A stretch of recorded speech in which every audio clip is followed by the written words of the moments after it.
తరువాత లూకా సువార్త 11వ అధ్యాయము. ఆయన యొక్క చోట ప్రార్థన చేయుచుండెను.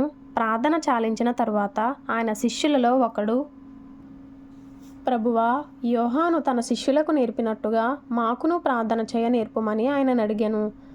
అందుకాయన, మీరు ప్రార్థన చేయునప్పుడు, తండ్రి, నీ నామము పరిశుద్ధపరచబడును గాక, నీ రాజ్యము వచ్చును గాక, మాకు కావలసిన అనుదిన ఆహారము దినదినము మాకు దయచేయుము. మేము మాకచ్చియున్న ప్రతి వానిని క్షమించి ఉన్నాము గనుక మా పాపములను క్షమించుము, మమ్మును శోధనలోనికి తేకుము అని పలుకుడని వారితో చెప్పెను. మరియు ఆయన వారితో ఇట్లనెను, మీలో ఎవనికైనా ఒక స్నేహితుడుండగా అతడు అర్ధరాత్రి వేళ ఆ స్నేహితుని యొద్దకు వెళ్ళి, స్నేహితుడా, నాకు 3 రొట్టెలు బదులిమ్ము, నా స్నేహితుడు ప్రయాణము చేయుచు మార్గములో నా యొద్దకు వచ్చి ఉన్నాడు, అతనికి పెట్టుటకు నా యొద్ద ఏమీ లేదని అతనితో చెప్పిన ఎడల, అతడు లోపలనే ఉండి, నన్ను తొందర పెట్టవద్దు, తలుపు వేసి ఉన్నది, నా చిన్నపిల్లలు నాతో కూడా పండుకొని ఉన్నారు, నేను లేచి ఇయ్యలేనని చెప్పునా? అతడు తన స్నేహితుడైనందున లేచి ఇయ్యకపోయినను అతడు సిగ్గుమాలి మాటిమాటికి అడుగుట వలననైనను లేచి అతనికి కావలసినవన్నీ ఇచ్చును అని మీతో చెప్పుచున్నాను. అటువలి మీరును అడుగుడి, మీకు ఇయ్యబడును, వెదకుడి, మీకు దొరకును, తట్టుడి, మీకు తీయబడును. అడుగు ప్రతివానికి ఇయ్యబడును, వెదకువానికి దొరకును, తట్టువానికి తీయబడునని మీతో చెప్పుచున్నాను. మీలో తండ్రి అయిన వాడు తన కుమారుడు చేపనడిగితే చేపకు ప్రతిగా పామునిచ్చునా? గుడ్డునడిగితే తేలునిచ్చునా? కాబట్టి మీరు చెడ్డవారయ్యుండియు మీ పిల్లలకు మంచి ఈవులను ఇయ్యనెరిగి ఉండగా, పరలోకమందున్న మీ తండ్రి తన్ను అడుగు వారికి పరిశుద్ధాత్మను ఎంతో నిశ్చయముగా అనుగ్రహించుననెను. ఒకప్పుడు ఆయన మోగ దయ్యమును వెళ్ళగొట్టుచుండెను. ఆ దయ్యము వదిలిపోయిన తరువాత మగవాడు మాటలాడెను గనుక జనసమూహములు ఆశ్చర్యపడెను. అయితే వారిలో కొందరు, వీడు దయ్యములకు అధిపతి అయిన బయల్జెబూలు వలన దయ్యములను వెళ్ళగొట్టుచున్నాడని చెప్పుకొనిరి. మరికొందరు ఆయనను శోధించుచు, పరలోకము నుండి ఒక సూచక క్రియను చూపుమని ఆయనను అడిగిరి. ఆయన వారి ఆలోచనలనెరిగి వారితో ఇట్లనెను, తనకు తానే వ్యతిరేకముగా వేరుపడిన ప్రతి రాజ్యమును పాడైపోవును, తనకు తానే విరోధమైన ఇల్లు కూలిపోవును.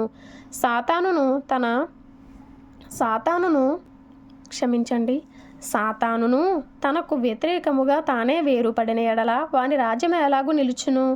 నేను బయల్జెబూలు వలన దయ్యములను వెళ్ళగొట్టుచున్నానని మీరు చెప్పుచున్నారే. నేను బయల్జెబూలు వలన దయ్యములను వెళ్ళగొట్టుచున్న ఎడల మీ కుమారులు ఎవని వలన వెళ్ళగొట్టుచున్నారు? అందుచేత వారే మీకు తీర్పరులై యుందురు. అయితే నేను దేవుని వ్రేలితో దయ్యములను వెళ్ళగొట్టుచున్న ఎడల నిశ్చయముగా దేవుని రాజ్యము మీ యొద్దకు వచ్చి ఉన్నది. బలవంతుడు ఆయుధములు ధరించుకొని తన ఆవరణమును కాచుకొనున్నప్పుడు అతని సొత్తు భద్రముగా ఉండును. అయితే అతని కంటే బలవంతుడైన ఒకడు అతని పైబడి జయించినప్పుడు అతడు నమ్ముకొనిన ఆయుధములన్నిటినీ లాగుకొని అతని ఆస్తిని పంచిపెట్టును. నా పక్షమున ఉండనివాడు నాకు విరోధి, నాతో సమకూర్చనివాడు చెదరగొట్టువాడు. అపవిత్రాత్మ యొక్క మనుషుని వదిలిపోయిన తరువాత అది విశ్రాంతి వెదకుచు నీరు లేని చోట్ల తిరుగుచుండును. విశ్రాంతి దొరకనందున నేను విడిచి వచ్చిన నా ఇంటికి తిరిగి వెళ్ళుదననుకొని వచ్చి ఆ ఇల్లు ఊడ్చి అమర్చియుండుట చూచి వెళ్ళి తనకంటే చెడ్డవైన మరి 7 అపవిత్ర ఆత్మలను వెంటబెట్టుకొని వచ్చును. అవి అందులో ప్రవేశించి అక్కడనే కాపురముండును. అందుచేత మనుషుని కడపటి స్థితి మొదటి దానికంటే చెడ్డదగునని చెప్పెను. ఆయన ఈ మాటలు చెప్పుచుండగా ఆ సమూహములోనున్న ఒక స్త్రీ ఆయనను చూచి, నిన్ను మోసిన గర్భమును నీవు కుడిచిన స్తనములను ధన్యములైనవని కేకలు వేసి చెప్పగా, ఆయన అవును గాని దేవుని వాక్యము విని దానిని గైకొనువారు మరి ధన్యులని చెప్పెను.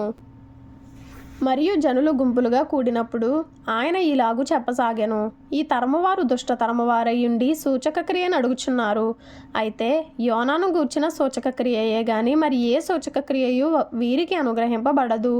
యోనా నీనెవే పట్టణస్థులకు ఎలాగూ సూచనగా ఉండెనో అలాగే మనుష్య కుమారుడును ఈ తరము వారికి సూచనగా ఉండును.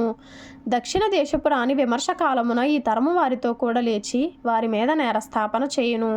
ఆమె సొలొమోను జ్ఞానము వినుటకు భూమి అంతముల నుండి వచ్చెను. ఇదిగో, సొలొమోను కంటే గొప్పవాడిక్కడ ఉన్నాడు. నినివే మనుషులు విమర్శ కాలమున ఈ తరము వారితో కూడా నిలువబడి వారి మీద నేరస్థాపన చేయుదురు. వారు యోనా ప్రకటన విని మారు మనసు పొందిరి.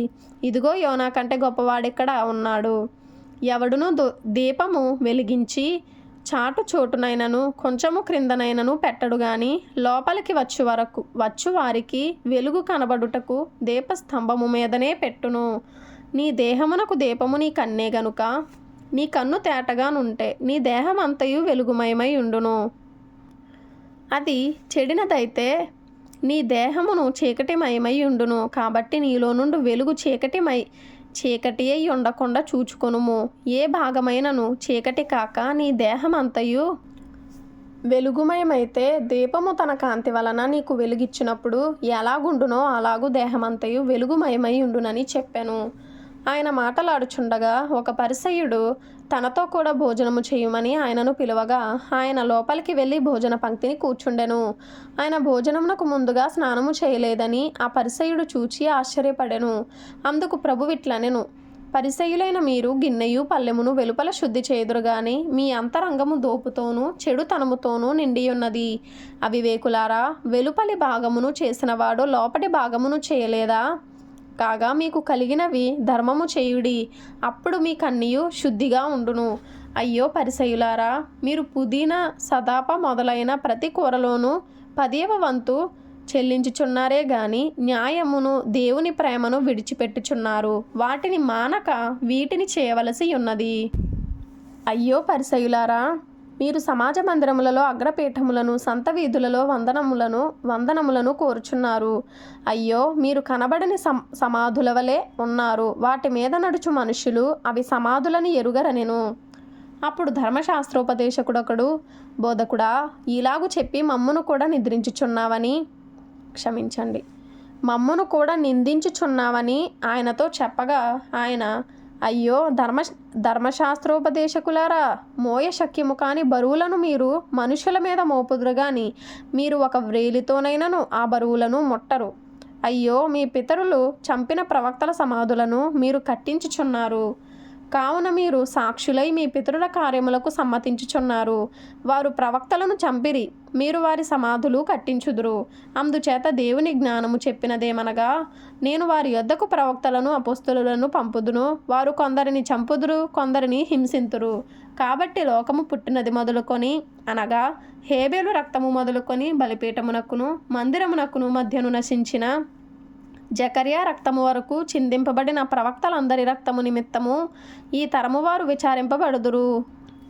నిశ్చయముగా ఈ తరము వారు ఆ రక్తము నిమిత్తము విచారింపబడుదురని మీతో చెప్పుచున్నాను. అయ్యో ధర్మశాస్త్రోపదేశకులారా, మీరు జ్ఞానమును తాళపు చెవిని ఎత్తుకొని పోతిరి. మీరును లోపల ప్రవేశించు వారిని అడ్డగింతురని చెప్పాను. ఆయన అక్కడ నుండి వెళ్ళినప్పుడు శాస్త్రులను పరిసయ్యులను ఆయన మీద నిండా పగబట్టి ఆయన మీద నేరము మోపవలనని ఉండి ఆయన నోట నుండి వచ్చు ఏ మాటనైనను పట్టుకొనుటకు పొంచి వెదకుచు చాలా సంగతులను గూర్చి ఆయనను మాటలాడింపసాగిరి. ఈ అధ్యాయంలో లూకాసు వార్త 11వ అధ్యాయము 9వ వచనంలో ఇంపార్టెంట్ అన్నమాట. అటువలే మీరును అడుగుడి, మీకు ఇయ్యబడును, వెదుకుడి, మీకు దొరకును, తట్టుడి, మీకు తీయబడును. అడుగు ప్రతివానికి ఇయ్యబడును, వెదుకువానికి దొరకును, తట్టువానికి తీయబడునని మీతో చెప్పుచున్నాను. అలాగే లూకాసు వార్త 11వ అధ్యాయము 13వ వచనంలో, పరలోకమందున్న మీ తండ్రి తన్ను అడుగు వారికి పరిశుద్ధాత్మను ఎంతో నిశ్చయముగా అనుగ్రహించుననెను. 1 సంవత్సరంలోపు బైబిల్ కంప్లీట్ చేయాలి అనే ఆలోచనతో ఈ వీడియోస్ తీయడం జరుగుతుంది.